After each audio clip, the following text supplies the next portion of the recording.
Yang saya hormati dan saya banggakan Bapak Kapolres Balangan, Bapak-bapak, para kabak, para kasat yang saya hormati, dan seluruh para anggota Polri yang saya hormati dan saya banggakan.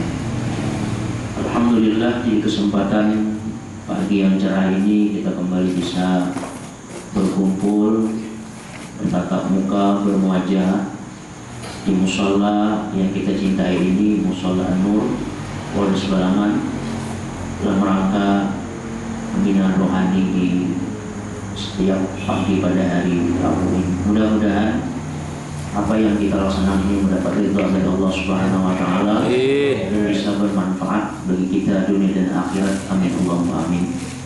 Shalawat dan salam kita pasrahkan kepada Nabi kita Muhammad SAW serta para sahabat dan keluarga beliau ila yaumil qiyamah. Bapak Kapolres beserta seluruh anggota yang saya hormati, kesempatan pagi yang berbahagia ini saya akan menyampaikan satu ayat di dalam Al-Quran. Ayat ini walaupun satu ayat cuma cukup panjang ayatnya. Ayat ini terdapat dalam surah Saba, yaitu ayat yang ke 28. Ayat ini Allah menceritakan, menghikayatkan tentang sebuah negara yang begitu luar biasa indahnya dan makmurnya di kala itu, yaitu di zaman setelah kerajaan Sulaiman runtuh pada ketika itu. Itu di negeri Sabah. Allah berfirman, laqad kana li sabain fi masakinihim ayat jannatani 'an yamin wa shimal kulu min rizqi rabbikum washkuru lah baldatun thayyibatun wa rabbun ghafur. Yang artinya sesungguhnya pada negeri Sabah itu ada tanda-tanda kekuasaan Allah atau tanda-tanda kebesaran Allah. Sabah itu ada mempunyai lahan perkebunan yang sangat luas dari samping kanan negerinya dan dari samping kirinya yang sangat subur. Sabah ini terletak sekarang di negeri Yaman Selatan. Sabah itu kata Allah sebuah negara yang sangat baik, subur, dan Allah pada ketika itu memberikan limpah karunia pengampunannya dan kasih sayangnya pada masyarakat di sana. Di beberapa tafsir saya baca, Sabah itu mempunyai kesejahteraan yang luar biasa, khususnya lahan pertanian, dan juga berbagai macam hewan atau sesuatu yang menyakitkan tidak ada di sana. Sampai nyamuk tidak ada, lalat tidak ada, ular pun tidak ada di sana. Saking bagusnya negara itu. Saya menggambarkan Sabah itu memang ada mirip dengan Indonesia, Pak. Kemakmurannya begitu.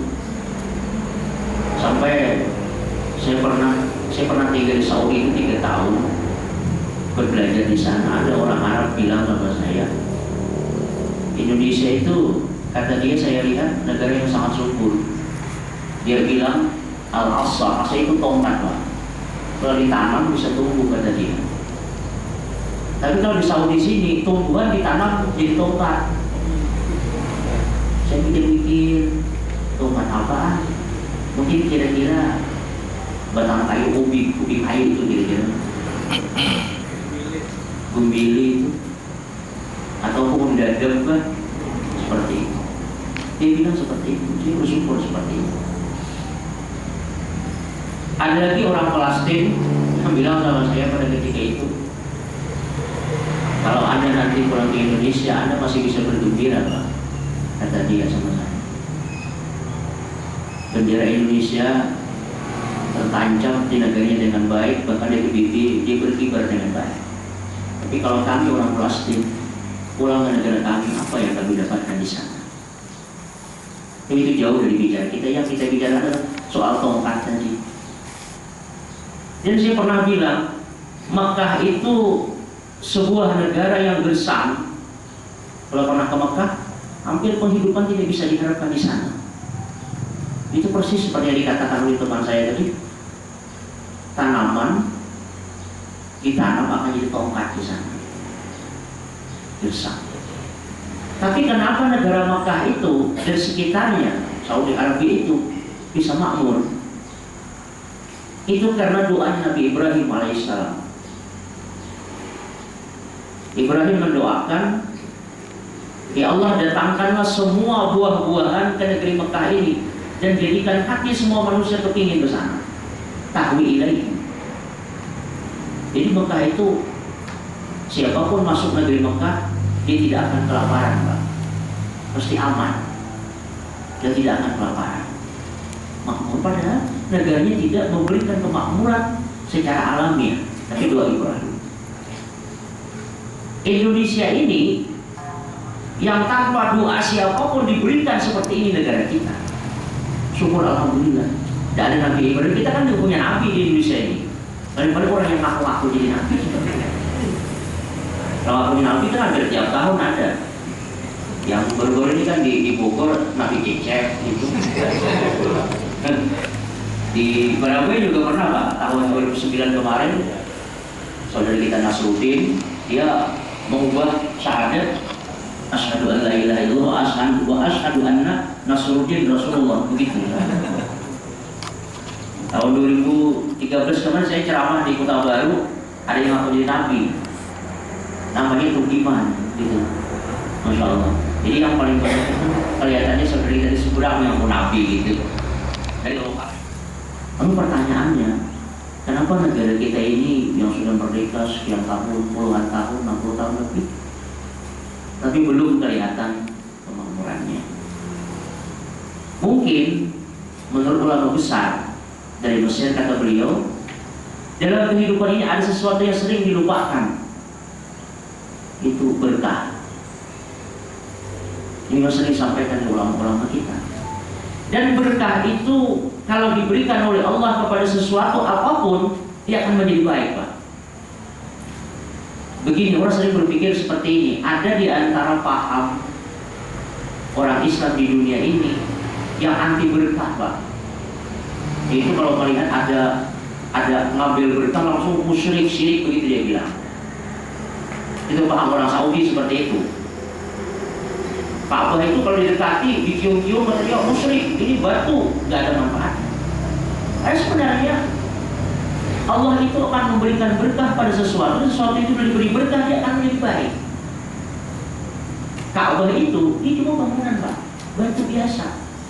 Jangan dikira Ka'bah itu Ka'bah yang dari surga kemarin, bukan. Ka'bah itu hampir 5 tahun direnovasi, diganti batu-batunya.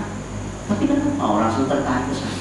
Dan Allah berfirman, sesungguhnya rumah pertama yang dibangun di permukaan bumi adalah Ka'bah di Mekah, dan aku beri berkat Ka'bah itu. Dan air hujan itu kalau menyiram tanaman dia akan cepat subur dan baik. Beda dengan air siraman tangan kita. Saya pernah bertani hampir 11 tahun. Itu kalau padi kita tanam, kita siram dengan tangan kita, musim kemarau dia akan jadi padi itu, dia akan mati, busung akhirnya. Tapi kalau hujan yang menyiram, dia akan menjadi baik. Kenapa? Allah telah berfirman dalam Al-Quran, sesungguhnya air hujan itu air yang penuh dengan barakah. Ini yang kita cari sekarang, berkah. Mungkin bapak-bapak saudara sekalian masih ingat dengan almarhum Pak Ilham Khalil. Yang dulu kan beliau itu dari Al-Quran, pernah jadi ketua DPA, pernah jadi menteri. Tapi pernah berkunjung ke rumah beliau pada ketika beliau sedang sakit-sakitan. Beliau bilang sama kami, kali ini yang kalian cari hidup itu apa? Mau kaya kan tadinya? Mau alim? Atau mau jadi apa? Ada yang bilang teman-teman mau kaya Pak Kiai. Itu rata-rata kita semua seperti itu Pak. Mau kaya terus seperti itu. Saya pun kalau ketemu Tuhan, seandainya bisa ketemu dengan Tuhan, berandai-andai, saya minta kaya dulu. Karena dengan kaya itu kan mudah segala-galanya. Mudah disalahgunakan juga bisa dan sebagainya. Ada yang bilang kami minta menjadi ulama, minta alim. Kalian lupa kata beliau, kalian harus minta berkah kepada Allah. Kalau kaya dapat berkah, baik. Kalau alim dapat berkah, dia baik. Tapi kalau kaya tidak punya berkah, kacau banget, disalahgunakan kekayaan itu. Nah sekarang lihat orang-orang kaya yang mulai di televisi itu Pak, kita alhamdulillah sebenarnya bukan orang kaya Pak. Semua rata seperti itu, tapi bukan orang miskin, insya Allah tidak seperti itu. Orang-orang kaya, selingkuh mainannya, ya kan? Bahkan petinggi-petinggi itu kan, terekam di kamera, selingkuh di mana-mana dan sebagainya. Memang hidup ini tidak bisa dipisahkan dari itu. Kalau sudah kaya, biasanya main-main kekayaan. Kata beliau sekali lagi berkah dari saya. Nah, jadi kehidupan kita ini harus menjadi berkah dari Allah Subhanahu Wa Taala. Dan berkah itu akan didapatkan dimulai dari takwa kepada Allah.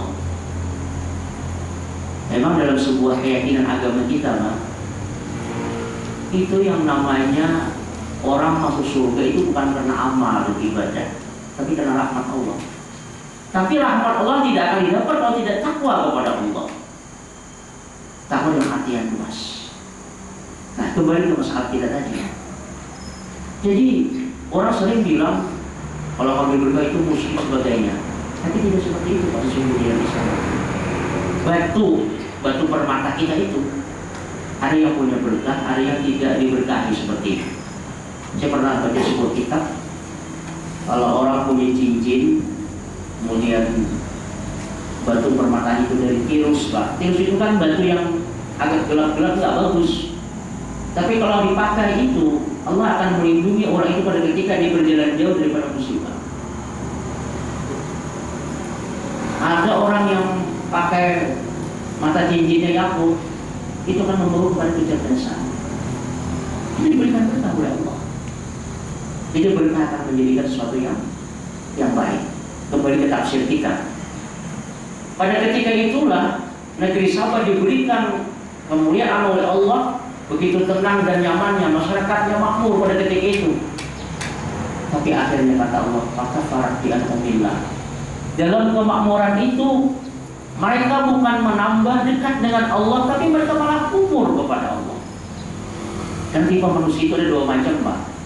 Ada yang gara-gara diberikan kekayaan, dia malah mendekat kepada Allah. Dia bersyukur kepada Allah. Diberikan kenikmatan, dia mendekatkan diri kepada Allah. Bisa. Ada juga yang karena diberikan kekayaan, malah dia semakin menjauh dari kasih sayang Allah dan berbuat berbagai macam perbuatan yang dilarang oleh Allah. Ada juga manusia yang pada ketika mendapat kemiskinan, dia kembali kepada Allah. Saya punya teman Pak, dulu kan kita tahu semua ada kiai kita kan, guru-guru kita yang mengikuti orang-orang kaya kan banyak di belakang. Banyak murid-murid sekarang yang saya lihat kasihan itu. Saya ketemu sama murid-murid, kenapa kamu enggak ikuti kiai lagi? Saya sudah miskin Pak. Lalu saya pikir untuk kiai itu apa harus miskin apa kaya? Saya malu Pak, mobil kiai saya mewah. Saya pakai kere sekarang. Itu dia. Artinya karena diberikan kekurangan oleh Allah atau kemiskinan, malah dia menjauh dari kebaikan. Ada juga yang seperti itu. Tapi ada juga yang diberikan kekurangan oleh Allah, kemiskinan, dia mendekat kepada Allah. Kita ingin hidup ini, apapun posisi kita, diberikan apapun oleh Allah, tetap ta'aruf ila Allah, mendekat kepada Allah, menjadi prioritas kehidupan kita. Jadi orang Sabah ini dia kufur dengan nikmat Allah. Akhirnya apa kata Allah dalam Al-Quran? Farasana alaihi sayyidul. Kami kirim ke negeri Sabah itu banjir yang sangat besar. Akhirnya semua pertanian mereka, kebun mereka hancur. Apa maksudnya orang Sabah? Dua macam. Mereka lupa menunaikan zakat. Yang kedua, mereka suka bermain-main dengan khamar dan perempuan. Biasanya kan khamar itu, kalau sekarang sebut miras, yang lebih canggih, narkoba sebagainya. Kalau dulu kan gak ada narkoba Pak, cuma ada khamar. Temannya itu kan biasanya perempuan itu, gak jauh, main-main dengan itu. So Allah berfirman, apabila di sebuah daerah orang enggan membayar zakat dan suka melakukan perbuatan melanggar hukum Allah, kalau bahasa kasarnya zina atau selingkuh kata sekarang, maka akan aku tahan, kata Allah, hujan. Tapi kalau hujan turun, dia akan turun tidak beraturan, bahkan akan merusak segala-gala apa yang terjadi di negara kita. Lain kalau bahasa orang kampung Pak, kalau orang kampung biasanya kalau ada orang berzina itu biasanya hujan terus kata orang kampung. Ini juga itu orang perjalanan seorangan ya. Memangnya perjalanan itu ada yang berdua. Tapi beda, akan tidak diturunkan, kalau diturunkan dia akan tidak memberi rahmat, tapi akan membinasakan bagi orang sekitar. Setelah banjir bandang itu ternyata memang betul-betul dirubah oleh Allah keadaan dari Sabah. Ditumbuhkanlah dari kebun-kebun mereka tanam-tanaman yang keras, yang tidak memberi manfaat bagi mereka. Bahkan juga diberikan min aslin wa sidrin qalil, ditanami oleh Allah dengan tumbuh-tumbuhan yang berdaun pahit dan berbuah pahit. Akhirnya mereka merana. Jadi Sabah ini sebuah contoh bagi kita semua. Negara kita yang sekarang alhamdulillah masih balada thayyibah, tapi yang saya bilang Rabbul Ghafurnya belum ini kelihatannya. Maka harus kita cari itu. Nah, bagi para petugas kepolisian itu, tentunya di dalam melaksanakan tugas kesehariannya, hindarilah juga perbuatan-perbuatan tercela. Dan tugas Anda semua adalah amar ma'ruf dan nahi mungkar di samping melaksanakan tugas negara. Kalau kita bertugas itu untuk mencegah kemungkaran dengan niat membela agama Allah dan membela umat, maka akan menjadi ibadah kepada Allah. Tapi catatannya, jangan malah kita yang melakukan pelanggaran itu. Khususnya yang dua macam tadi, hindari perbuatan zina atau selingkuh bahasanya. Kemudian sering-seringlah sedekah kepada siapapun orang yang membutuhkan bantuan, walaupun hanya sedikit. Allah tidak menilai sedekah itu perbuatan baik dari besar dan kecilnya, tapi dari kemauan hati kita. Faman ya'mal mithqala dzarratin khairan yarah, siapa berbuat kebaikan sekecil apapun, dia akan melihat balasannya, akan ada berkahnya. Tapi barang siapa berbuat kejahatan, faman ya'mal mithqala dzarratin syarran yarah, dia pun akan melihat dari tindakan perbuatan hasilnya itu. Jadi mudah-mudahan cerita ini bisa menjadi gambaran bagi negeri kita. Saya pikir Indonesia yang terpenting sekarang adalah bagaimana semua kita bukan polisi, bukan orang, tapi semua kita agar selalu mencari berkah dan rahmat Allah dengan mengedepankan tugas kita masing-masing demi kepentingan kebaikan bersama dan kebaikan negara kita secara keseluruhan. Ini yang bisa saya sampaikan dengan singkat kepada kita semua. Belum ada faedah dan manfaat. Wallahu a'lam. Wassalamualaikum warahmatullahi wabarakatuh. Waalaikumsalam warahmatullahi wabarakatuh. Nanti ada usulan Pak, mungkin ada tanya jawab. Mungkin saya beri waktu kurang lebih 5 menit lah kurang lebih. Ada yang silakan. Assalamualaikum warahmatullahi wabarakatuh. Jadi Pak Ustadz, pertanyaannya agak di luar tema hari ini, yaitu mengenai keikhlasan. Kemarin kami disampaikan oleh Pak Cisayadila mengenai ikhlas. Saya memaknai ikhlas itu sendiri ada dua, yaitu ikhlas memberi dan ikhlas menerima. Nah, ikhlas memberi sebagaimana kita alami sehari-hari, misalnya memberi sedekah ataupun memberi wakaf, kita akan mudah dalam hal melaksanakan ikhlas memberi. Namun ikhlas menerima itu yang masih agak sulit untuk dilaksanakan. Kita tunjuk dari Pak Ustadz agar kita semua dapat ikhlas dalam menerima. Terima kasih. Assalamualaikum warahmatullahi wabarakatuh. Saya langsung jawab ya. Ikhlas itu memang harus diterapkan ke semua aspek kehidupan. Pertama begini, kehidupan kita ini sudah diatur oleh Allah. Ini yang harus kita berikan, ini yang harus kita terima. Bukan berarti kita itu pasti. Saya berpikir seperti ini. polisi, pejabat, mungkin semua orang kepingin yang lebih kan dari sekarang. Lalu apakah misalnya saya sudah seperti ini, kere, misalnya seperti itu, harus ikhlas menerima menjadi orang kere? Itu aja. Kalau sakit perlu berobat, biar mati gak apa-apa. Ya, bukan seperti itu. Hidup ini ada yang namanya ambisi, ada ambisius, saya pikir seperti itu. Punya ambisi itu kemauan, itu dibenarkan dalam agama kita. Karena kita setinggi apapun, dan kita harus melihat di mana diri kita sekarang berada. Kalau ini mampu silakan, kalau terbang ke langit pun silakan. Tapi yang tidak boleh ambisius. Ambisius itu kalau kepingin sesuatu terjang kiri kanan, injak. Kalau perlu cara peribahasa orang Banjar itu imbang, tindu, bunuh, lincah, ludahi, kulibihi, pulang. Yang penting seorang maju. Ini tidak benar seperti itu. Jadi ada di sekalian para polisi silakan mengajar apapun. Catatannya harus sesuai dengan aturan dan undang-undang negara kita. Oh jadi apa sertanya itu? Bukan berarti kita ikhlas itu harus pasif gitu-gitu aja. Ini kalau kita ikhlas-ikhlasan, saya kira air ini nggak masuk ke mulut kita. Kita harus punya usaha Pak. Mau makan itu nasi aja di sini kita harus masukkan tangan, masukkan ke mulut, masuk mulut pun kalau nggak dikunyah nggak bisa masuk. Bisa dikunyah kita masukkan aja untuk itu kan belum tentu kenyang perut kita. Tapi kita harus usaha untuk apa pun usaha. Tapi jalannya harus benar, harus benar. Jadi ikhlas bukan berarti kita harus pasif. Ikhlas itu ada kata-kata dengan menerima qada dan qadar keputusan Allah.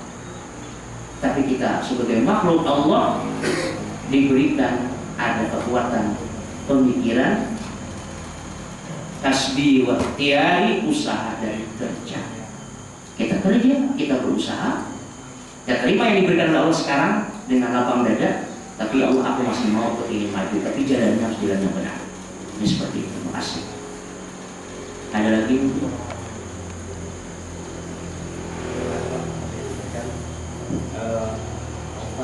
Pada bulan yang lalu saya pertama menyampaikan bahwa kulitnya kalau tanah murah katakan yang belum pahit. Nah, kemudian kami temukan dalam suatu organisasi seandainya ada misi dalam perjalanan pendidikan karena kita mau memperkenalkan seorang organisasi itu ada junior, ada senior, ada yang tengah. Nah kemudian yang sudah senior ini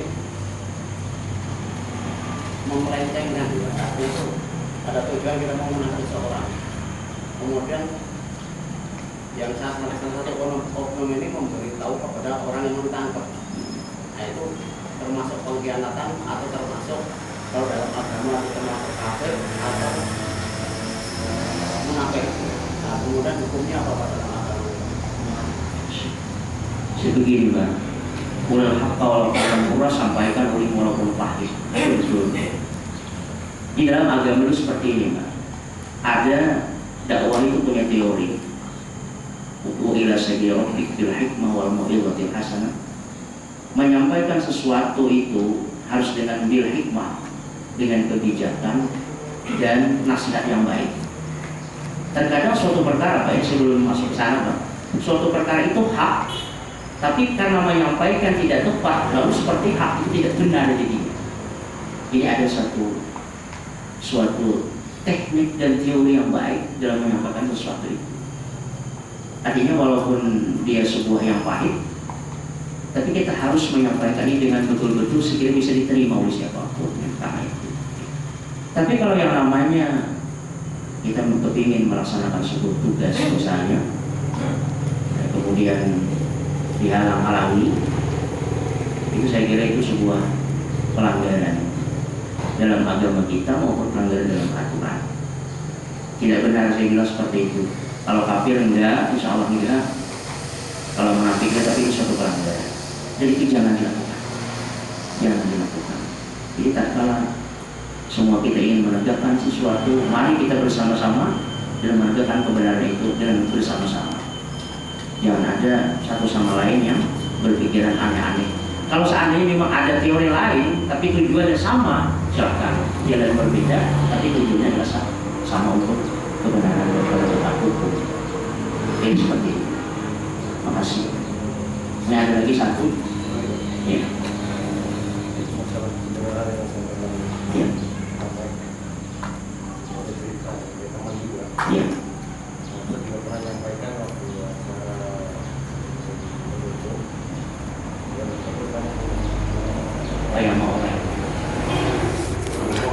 kebaikan.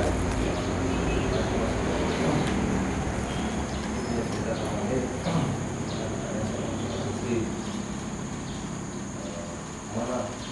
Saya Pak. Saya bisa. Bagaimana? Siapa?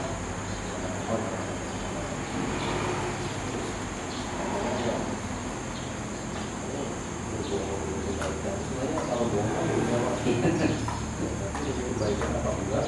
Kalau hukumnya bagaimana? Kalau saya juga nanya selalu berlebihan sih. Kita mau gimana apa awal dari muka ini kan mau mata kita kita kalau tapi sampai ke dalam sekali nanya seperti itu. Ini bagaimana?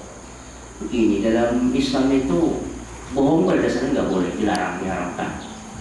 Tapi ada beberapa macam kita yang boleh bohong. Ini kalau dalam bahasa suami punya istri lebih daripada satu, dia bisa bohong sama istrinya yang lain, tapi tujuannya adalah agar aman yang dua ini. Bicara ke hulu, yang muda, oh saya kasih, yang tua enggak ya, saya kasih uang banyak, yang muda lain lagi. Saya langsung aja, mungkin ada lagi satu yang boleh bohong. Kita ingin memperbaiki hubungan dua orang yang sedang rusak hubungannya. Kita mungkin bohong sama yang satu. Kamu tahu nggak, teman saat kamu yang kemarin tahun bertengkar itu seperti sekali baik dengan kamu. Ya, kamu nggak tahu-tahu gitu. Padahal nggak ngomong seperti itu teman itu. Ngomong lagi sama yang satu, akhirnya dia ketemu dengan baik. Boleh tuh seperti itu. Nah, sekali lagi dalam melaksanakan tugas, saya fokus kepada tugas Pak. Caranya itu, kalau ingin melakukan apapun, saya berpikir secara Islami Pak. Berpikir kepada yang seperti yang dikatakan oleh Al-Quran tadi. Lakukan sesuatu itu bil hikmah wal mau'izatil hasanah.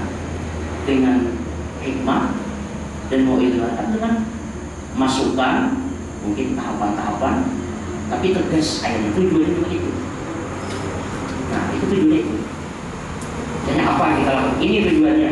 Jalannya mungkin muter-muter, tapi akhirnya ke sana juga. Silahkan diberikan nama teman kita. Walaupun di situ ada kebohongan, tapi tujuannya ada baik. Baik seperti itu. Mungkin itu yang bisa saya tanggapi dari Pak Kapolres. Makasih, mungkin cukup ya ini sebenarnya. Nanti kita sambung.